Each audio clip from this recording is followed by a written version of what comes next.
Maafisa wa polisi kutoka kituo cha polisi cha Central wanaendelea kumtafuta mwanamume mmoja ambaye aliruka ua la shule moja mjini humo na kumnajisi mtoto msichana wa gredi ya 3 ndani ya choo kabla ya kutoroka wakati mvua ilipokuwa ikinyesha. Kulingana na wazazi wa mwanafunzi huyo, mwanao alitoka shule na kuelekea nyumbani akilia kabla ya kukimbizwa katika hospitali ya rufaa mjini Kakamega, na alipofanywa vipimo akapatikana na majeraha katika sehemu zake za siri.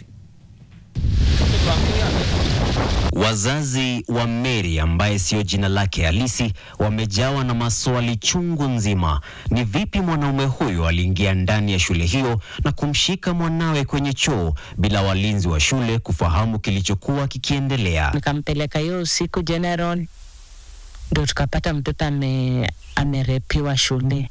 Hilo likijiri, mwanafunzi mwingine mwenye akili tahira wa miaka 20 alibakwa na mwanaume mmoja eneo la Ichinja, eneo bunge Lurambi, kwenye boma lao.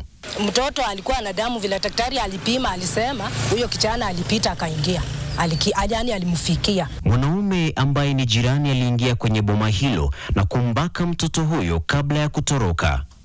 Ni visa ambavyo vimekashifiwa vikali na watetezi wa haki za watoto, wakidai kuwa visa vya watoto kunajisiwa vinaendelea kuenea, huku waliodhulumiwa wakiachwa bila kupata haki. Pia wamelalamikia kutopata usaidizi wa haraka kutoka kwa hospitali pamoja na vituo vya polisi wanaporipoti visa hivi, licha ya kupata stakabadhi zitakazowasaidia kuwakamata washukiwa. Tumeandikisha statement na tukachukua P3 form ambayo tumeleta Kakamega County Referral Hospital ili ijazwe na daktari, lakini imeweza kugonga mwamba kwa sababu hajapatikana, na imeonekana tuweze kurudi siku ya Jumatatu ili iweze kujazwa, huku hospitali zikilaumiwa kwa kutotia sahihi kwenye stakabadhi zinazofaa kutumika kuwakamata washukiwa.